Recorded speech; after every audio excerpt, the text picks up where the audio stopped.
Welcome to Spenny and the Nets, episode 231.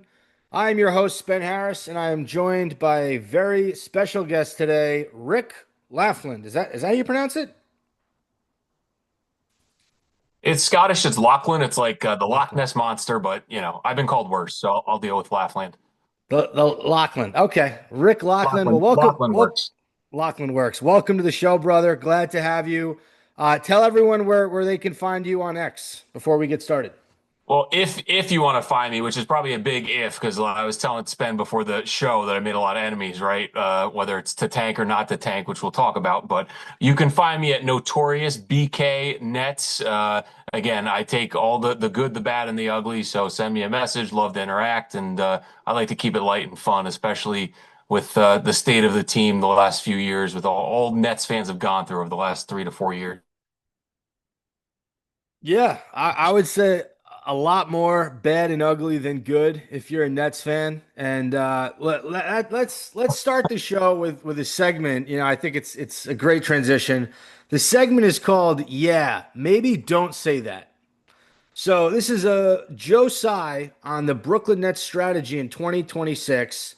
We have one first round pick in 2026, and we hope to get a good pick.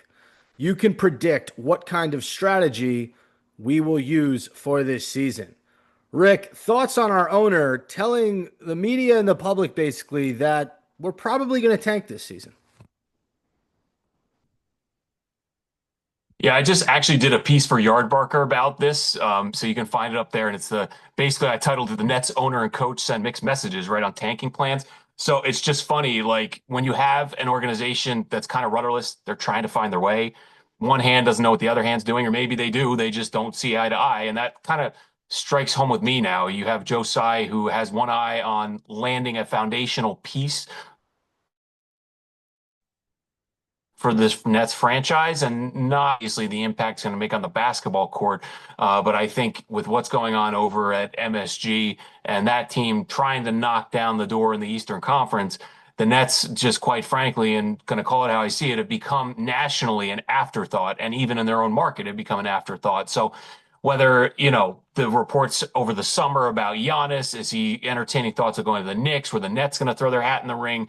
The Nets are as much as they have ceased during their Brooklyn tenure, they're looking for that franchise player. So I think that's why Joe Tsai made it very clear that he wants this team to be in a position, unlike last year, where they're in a top three pick position where they can take one of those type of franchise caliber players, because it seemed like last year, and again, I know I took a lot of heat for this. I think it got misconstrued here. Whether I agreed with the tank or not was irrelevant to the fact that this coach in Jordi Fernandez and that roster, when they were healthy, tanking roster. So it seems like, they just made a couple moves today, getting, of course, releasing Isaiah Whitehead, Drew Timmy. You have how many guys? 11, 12, 13 guys under 25 years of age. This is setting up for a perfect tank scenario. The wild card in all this is Jordi Fernandez. Is he going to, follow the marching orders? Is he going to be on board for this? And, I just don't see him having losing in his DNA. He's just such a fantastic teacher of the game, that that's something I got to keep one eye on, is the ownership, the disconnect probably between ownership and the head coach and Jordi Fernandez. Yeah, I'm okay with tanking. I think as a Nets fan, I would love to have a top three pick. Don't love my owner blatantly saying like, "Hey, we're gonna tank." I kind of hate that, especially for all the people who are spending money on tickets to be told we're actively trying to lose games by the guy that you're paying. I Right. don't love that look. I do agree that the coach and the owner are not on the same page, but I also kind of think Jordy heard it. Jordy's used to being in front of the media. He knows how to talk to the media. So Coach Fernandez followed up Joe Tsai's comment in his own press conference saying, you know, he says he wants a good draft pick because no matter where we pick, our front office is so good that we're going to pick a very good player. So that's Coach Fernandez just trying to twist size words to basically say no. He's not saying we're tanking. He's saying, hey, whoever we get is going to be a good player because Sean Marks and the front office know what they're doing. kind of a genius thing by Jordy Fernandez to say, I'm not buying it. I don't think anyone's buying it, but you kind of understand why he said that. Yeah, a little damage control for the owner, right? I mean, he doesn't want him to be any lighter in the pocket, although Joe Tsai could afford a $100,000 fine, or there's been other owners and general managers that have been out tanking strategies. They've been fined.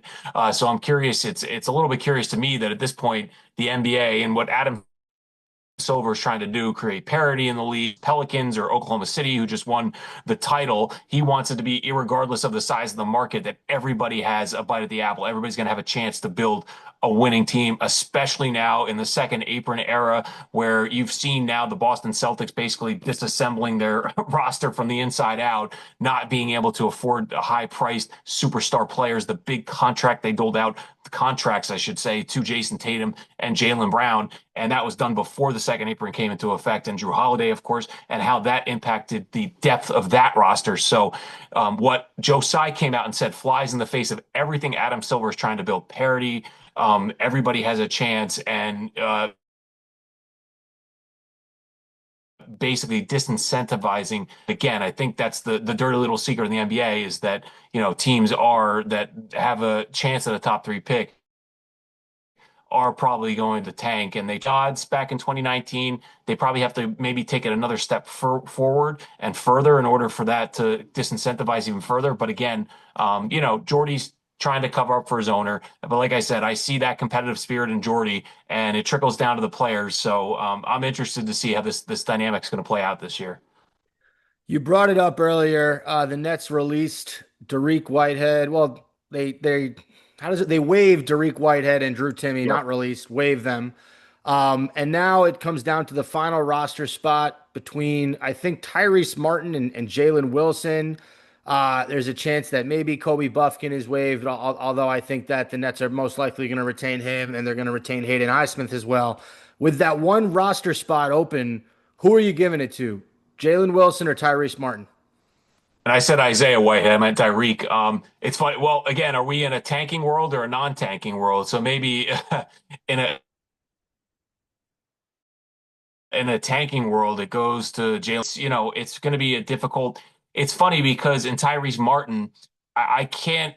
I see a lot of good from him, but I guess no team or no organization seems to value Tyrese Martin the way the Nets do. So if you're asking me, gun to my head, who's going to make the cut, it probably is Tyrese Martin. Although Jalen Wilson, I should say, is a guy that has a lot of upside,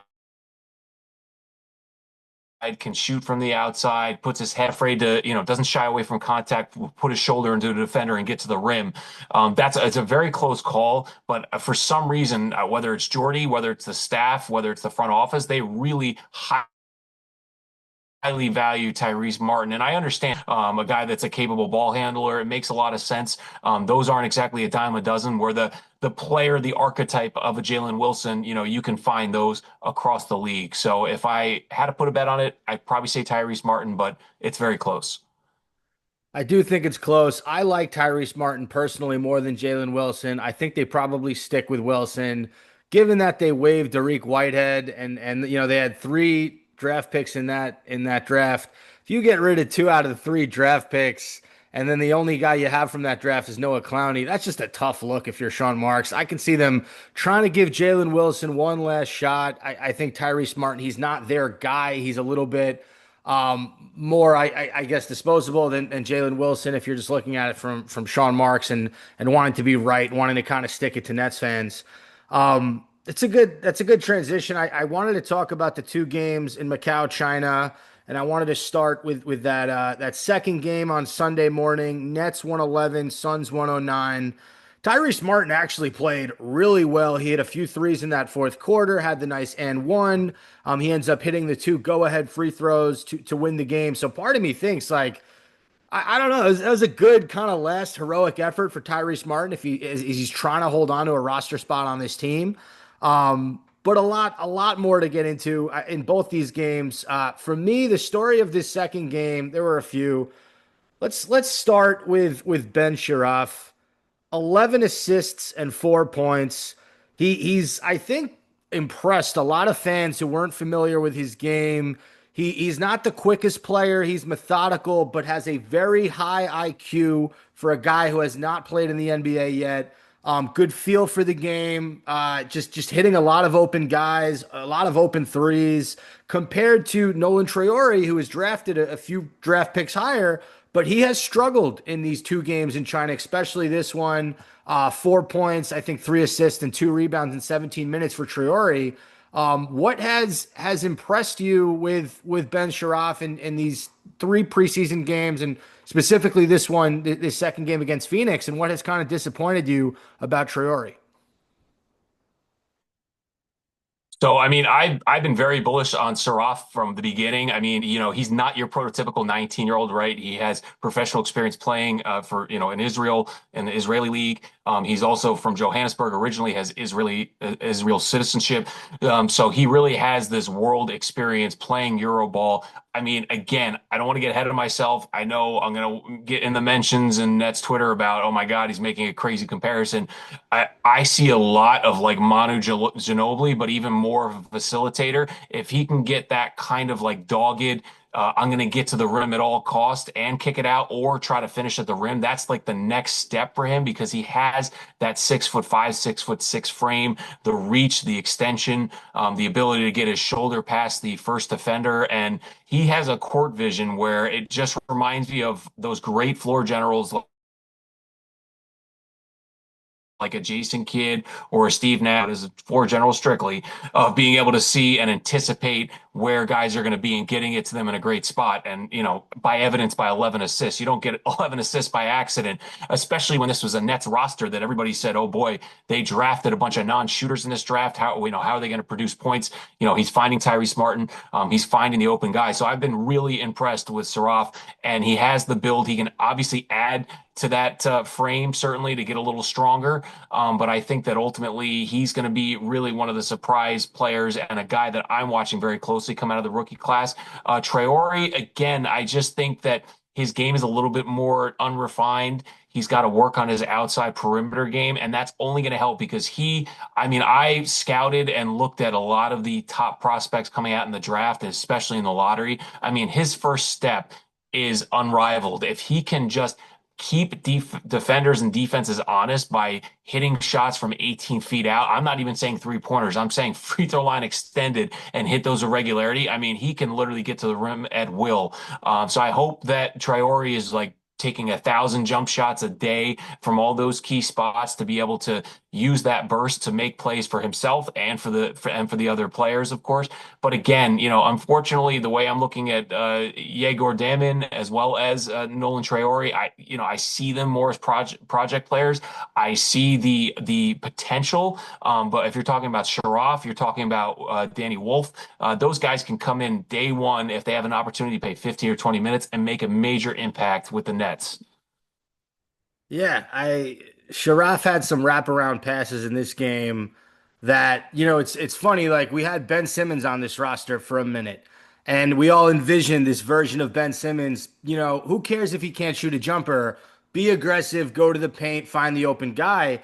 And we didn't get that version of Ben Simmons. We didn't get a version close to what we wanted, but what Ben Siraf is doing is kind of all we wanted from Ben Simmons. And this is a 19-year-old kid. Like you said, he's played professionally in Israel.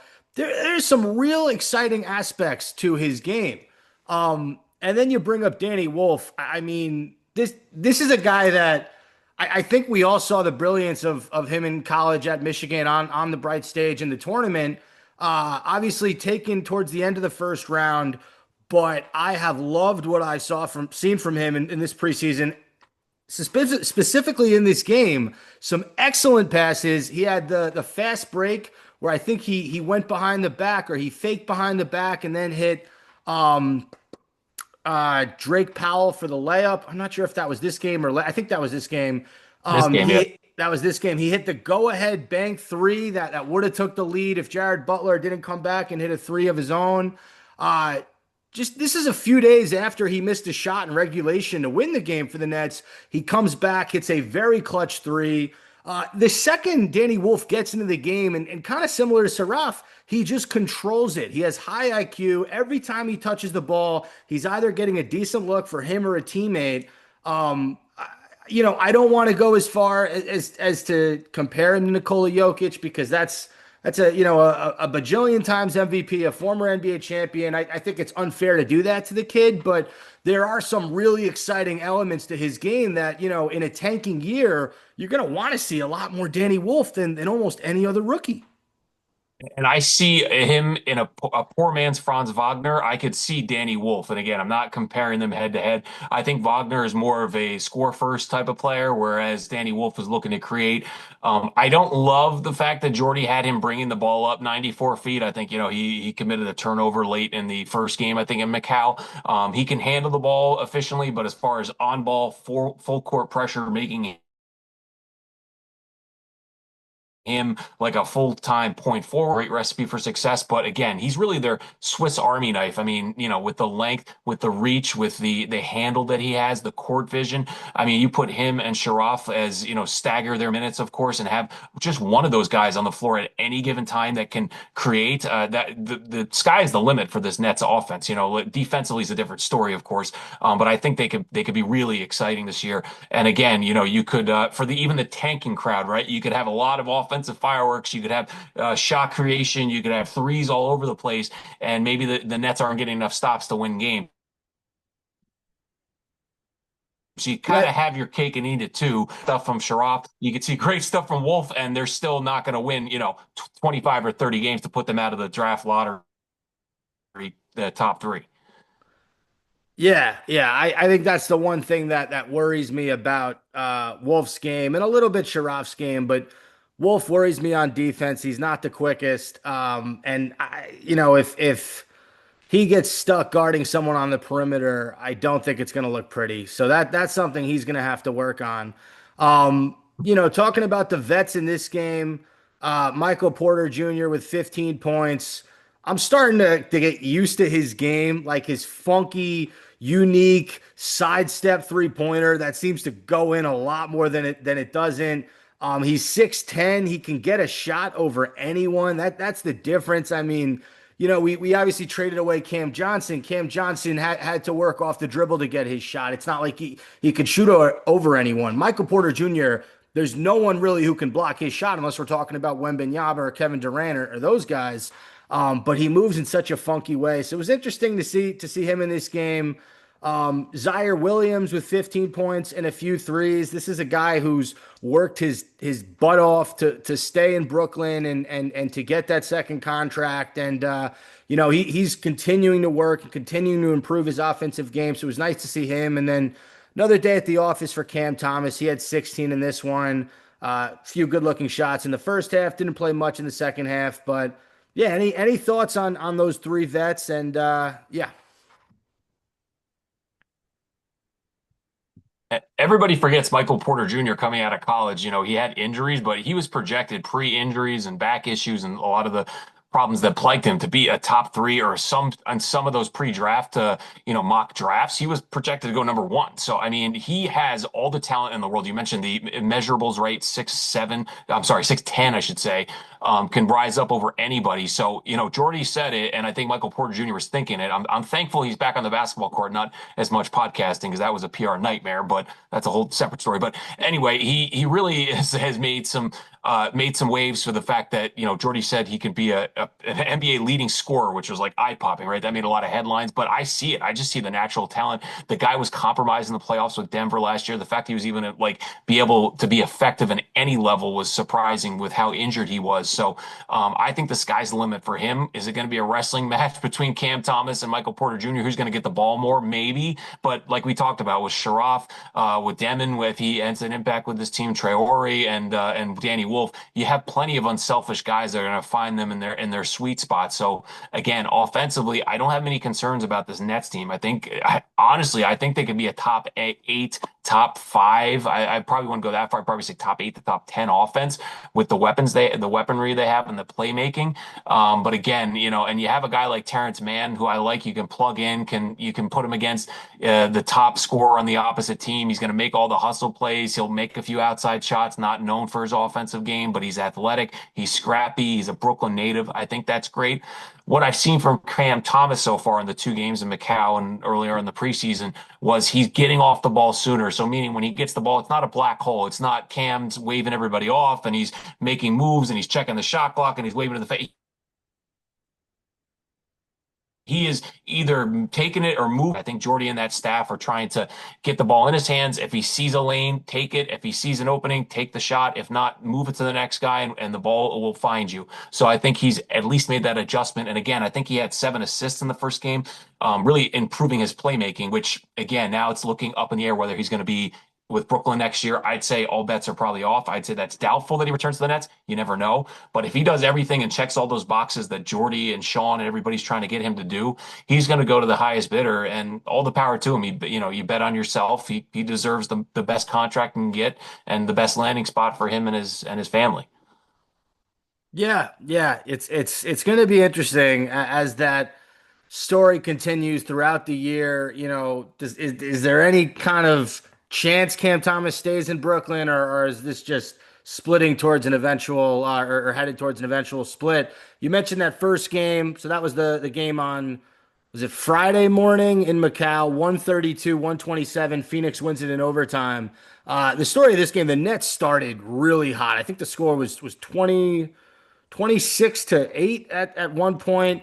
Um, Cam Thomas had 22 points in this one, all of them mainly in the first half, 6 assists, like you said.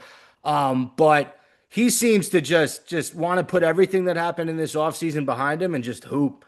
The one part of his game that I really liked, it seems like him and Claxton are finally getting some rapport. He had a few alley-oops to Claxton in this one and in that second game.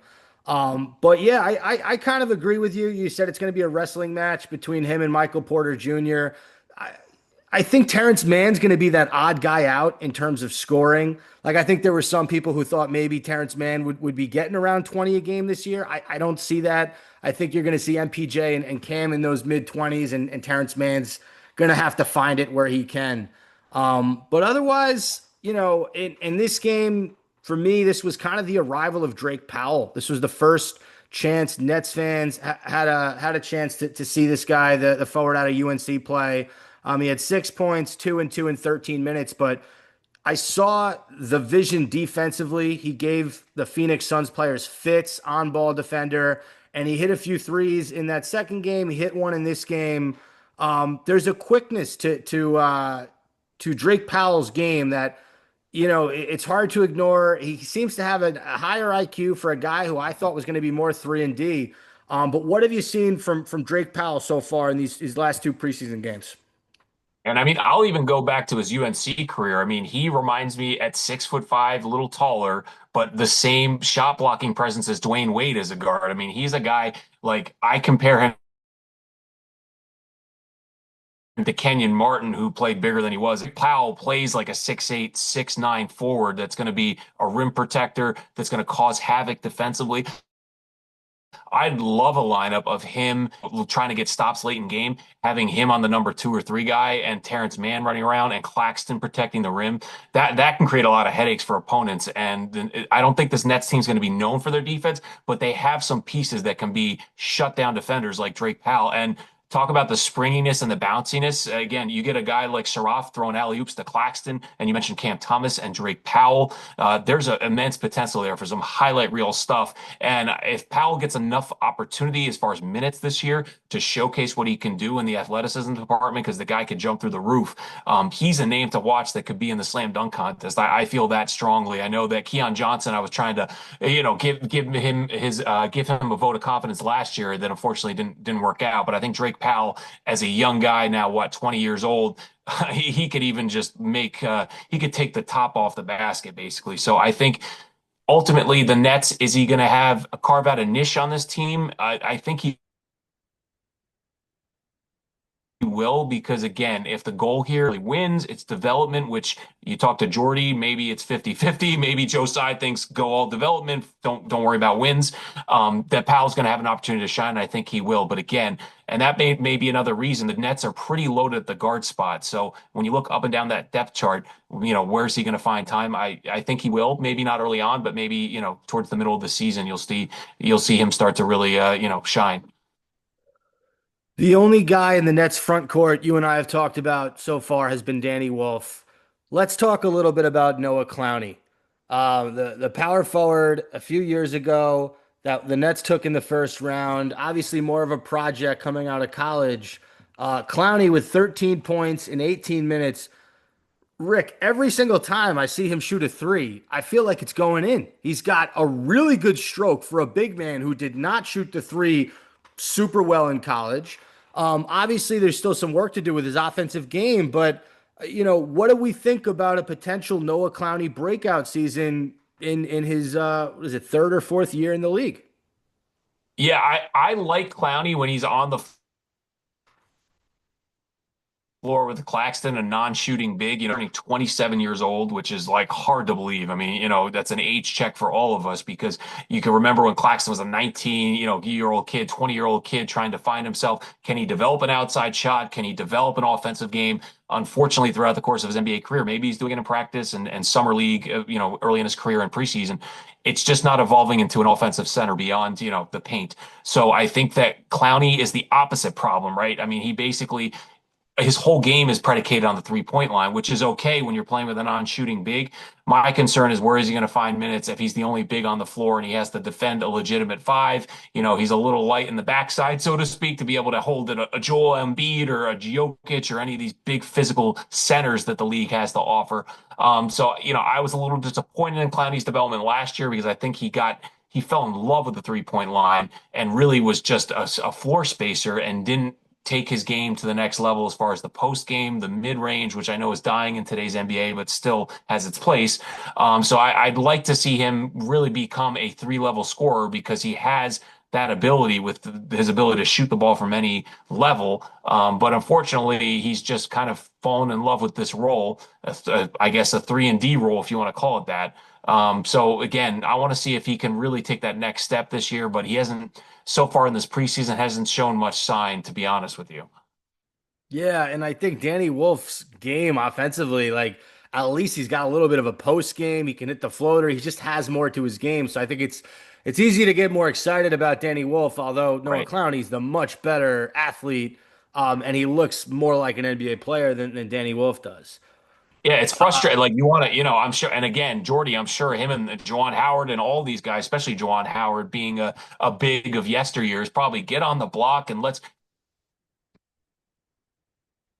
get in the weight room. I mean, he's got all the nappy gifts. It's just you want to be able to be a threat when you're down on the block and you have a guard on you. You want to be able to draw a double team. And at this point, I just don't think he's much of a threat down on the block and down inside the paint until he proves otherwise. So, and again, if he's able to just even develop that inside game from 5 to 8 feet with a little jump hook or a turnaround fadeaway shot, just anything but a set shot 3-pointer, you're going to make defenses respect you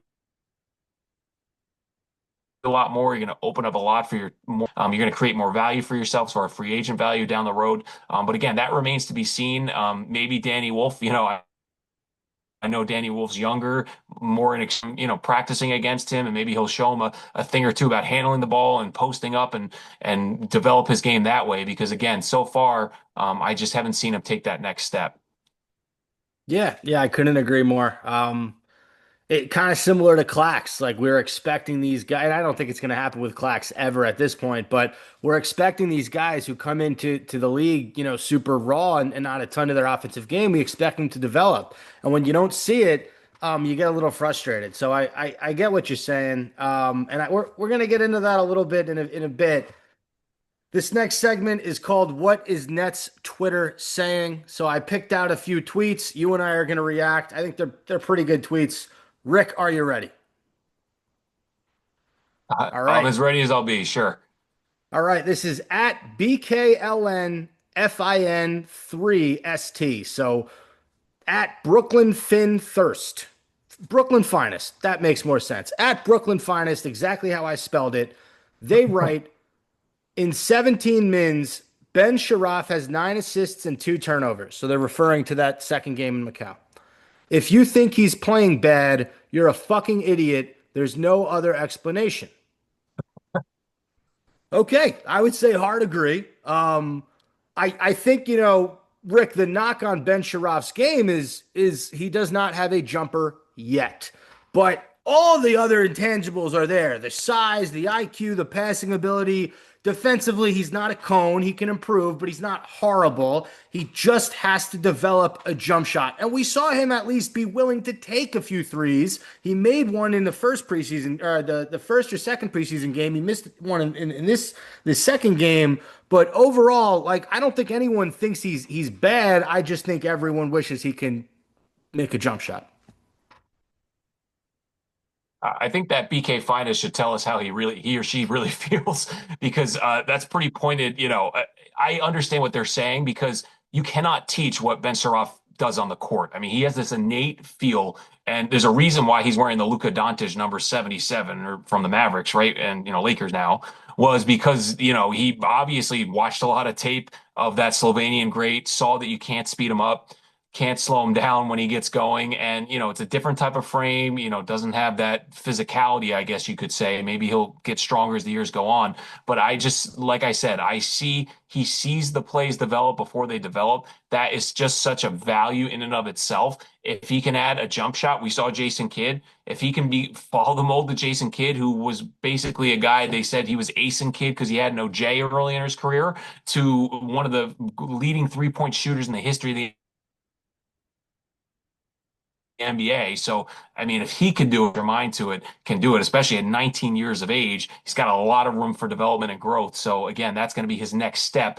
But as far as making an impact immediately, again, wise beyond his years, plays like a savvy eighth-year veteran. I love what I've seen so far. And like you mentioned, Spen, if he can just work on the defense, not be a cone defensively and just hold his own and at least win his matchup, he deserves all the minutes that Jordy can give him. All right, there you go. Second tweet at True Yanks fan writes, if any of y'all shit on our rooks, y'all are not real Nets fans. Thoughts? I mean, look, again, these guys, even for some Nets fans that maybe didn't do the deep dive on the college prospects, were like, who is Igor Demon? Who is Nolan Traore? Who Danny Wolf? I mean, if you're not a big college basketball fan, I mean, you knew all the big names, of course, coming up the top three spots. But beyond that, these are fairly unknown players. I know that they have a track record as far as Yegor and his ability at BYU and the fact that, he has a unique skill set. But again, they still have a lot to prove. And I think it shocked a lot of people that Sean Marks took 5 first-round picks. I know he tried to move up. He was in love with Dylan Harper at first, then he loved Ace Bailey. But the Nets didn't tank properly, as a lot of people on Twitter pointed out, so they couldn't get in a top 3 position. But again, they took a lot of guys that I would argue that are Yegor Demon and Nolan Traore that have high upside. They're a bit of project players. If two of these guys, and that being 2 of the 5 rookies, pan out and become, at the bare minimum, rotational pieces, starting players on the Nets lineup for the next 10 plus years, if they're 19, 20 years of age, that's a win to me. So, frankly, I don't care what people think. If they don't know Nolan Traore or they don't know Yegor Demon, they will know them eventually if they're in the starting lineup for the Nets for the next 10 years. Yeah, that's a great point. I think at True Yanks fan, they're referring to fans who hate Sean Marks. And those fans who just, whatever Sean Marks was going to do, they were going to criticize. Obviously, they're going to feel negatively towards whoever he picks. So he picks these 5 guys. I'm a Sean Marks hater. I'm going to hate all these 5 guys without really doing my research, like you said. But a real Nets fan, you give these guys a chance. I'm as judgmental of Sean Marks as anyone. But I'm not going to sit here and pretend like I'm going to tell you all 5 of these guys are going to be busts. I don't know. The Nets front office, they do this research. They go to professional games in Israel and Russia and across the entire country. They're watching this. I'm not. So I have to give them a shot. If you're a real Nets fan, you got to give these guys a shot. I do agree. Like if you're crapping on the rookies before the regular season even starts, you're not doing fandom right. Yeah, not 19 years of age. I mean, would these, I don't even know if the people that are criticizing them are 19 years, but if you are, if you're 25, you're 30, how would you feel in your career, whatever it is, somebody's giving up on you before you're even graduating college or getting a high school degree for that matter. So again, Sean Marks can do no right in a lot of people's books. And look, has he earned the benefit of the doubt? Maybe, maybe not. I mean, he had a superstar exodus on his watch, and Joe Tsai, that's going to be a stain on his resume that, is not going to go away until one or two or three or all of these rookies pan out to be actual cornerstone pieces. Then you might see the narrative start to shift. But until then, I can kind of understand the detractors saying, "Prove me wrong. I think these guys are scrubs," until they prove otherwise. And why not let them come in with a chip on their shoulder, and not be entitled, and come out and prove it to the fan base. Couldn't agree more. All right, we got three more tweets. This one's actually pretty positive from Jake Vias Mingo. That's Jakevious Mingo.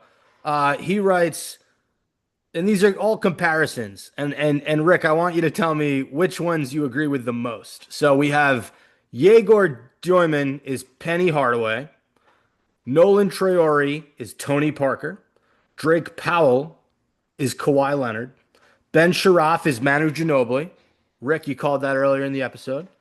Danny Wolf is Nikola Jokic. I mean, I have to go with Sharaf being Ginobili and Traore being Tony Parker. I would say Wolf is more of Franz Wagner, but yeah, Jokic. I just, again, maybe he's got to definitely beef up a bit, and get a little height there. But those two, Traore and Sharaf, I could agree with. Yeah, Jaeger, Joyman, Penny Hardaway. That's a reach. And Drake Powell, Kawhi Leonard. Powell's athletic, sure, but can is his hand, as big as a freaking building like Kawhi's is? I don't know. All right. This fourth tweet at HSU underscore drum. I want the fan base to remember, especially them Twitter spaces, for those of you Nets fans who are in Twitter spaces, everyone shitted on the Ben Sharaf pick. So if he works out, don't say you trusted Marks.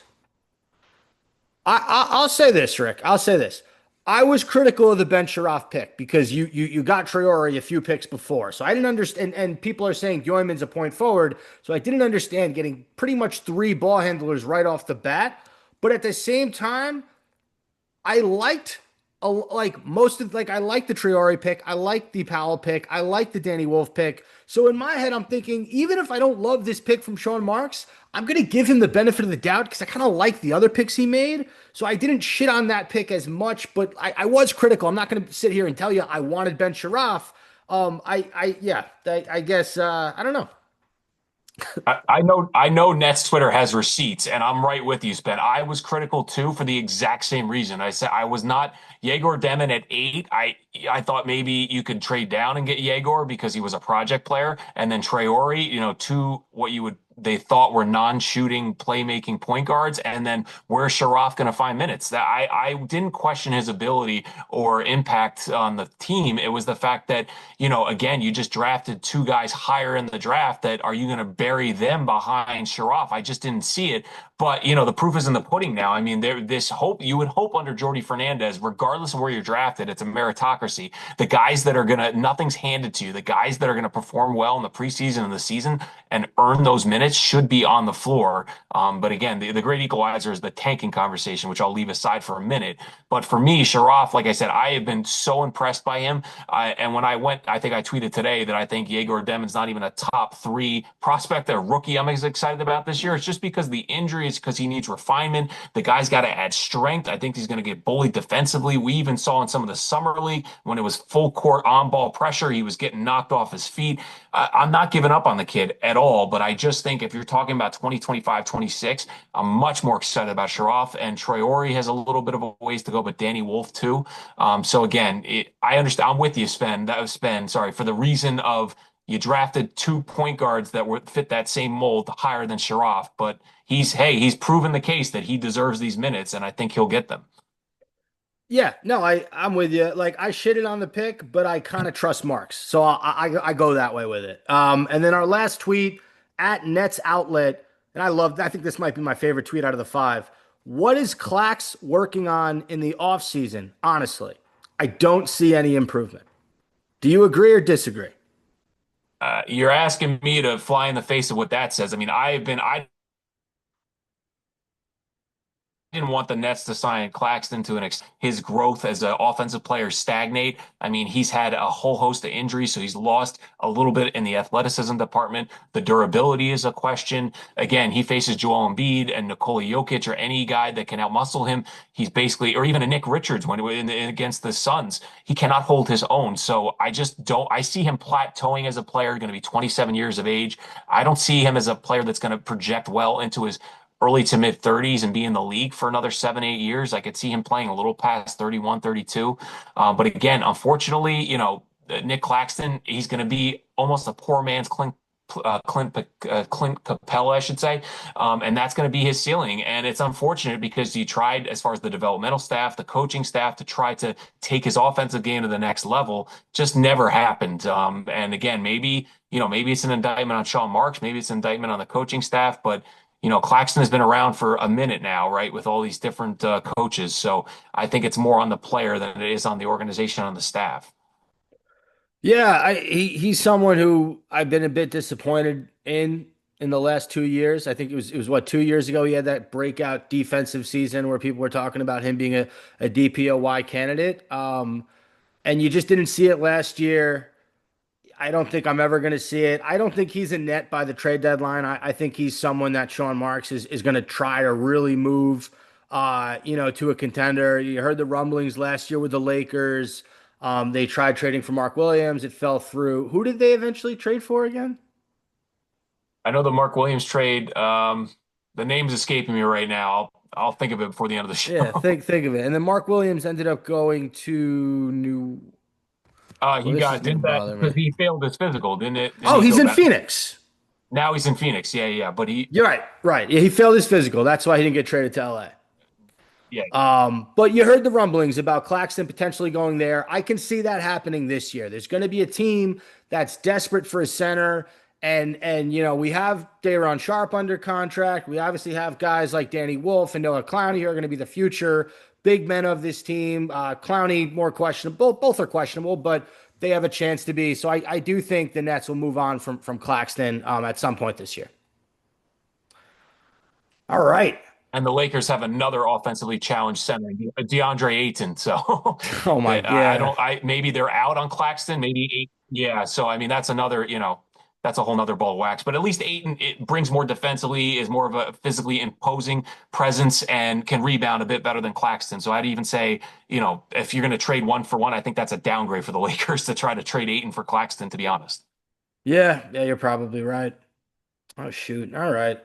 Well, there'll be a team maybe in the East that needs the services of one Nick Claxton and give Sean Marks a call. Let's hope, All right? right. Yeah, exactly. Let's Put the hotline let's on the hope. number now. Put the hotline on the screen. All right. Quick happy birthday to Cam Thomas. Happy 24th birthday to number 24. My message, I have one message for Cam Thomas this year, Rick. Beat the Knicks. That's all I want. I just want one Knicks win where we beat them and Cam Thomas goes for 30 and he hits a few jumpers on Jalen Brunson's face. That's all I want. And nothing would, as much as I want to start Twitter World War III with Josh Hart again, nothing would make me happier than sticking it to him after the 0 and 12 of the last 12 games comment. So I would love to see that. Porter Jr., you don't have to tell them to shoot the piss out of the ball because I think that's hardly going to happen. But again, even if you're a Nets tank, proponent, you got to run Knicks every game. If they get 4 wins this year, they got to beat the Knicks all 4 times. I'm with it. I'm with it. Screw the Knicks. Go Nets. That does it for this week's episode of Spenny and the Nets, episode 231. We thank Rick Laughland for coming on. Rick, any final words for the Nets fans out there?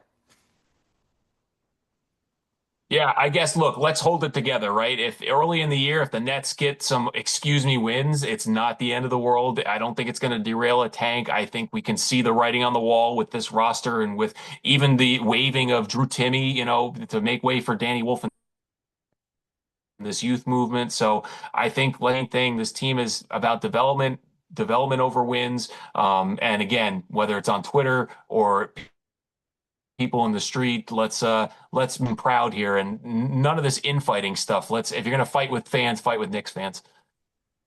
Let Jordy cook, let the young boys play, and go Nets. That's what I'm talking about, and we'll see you next week.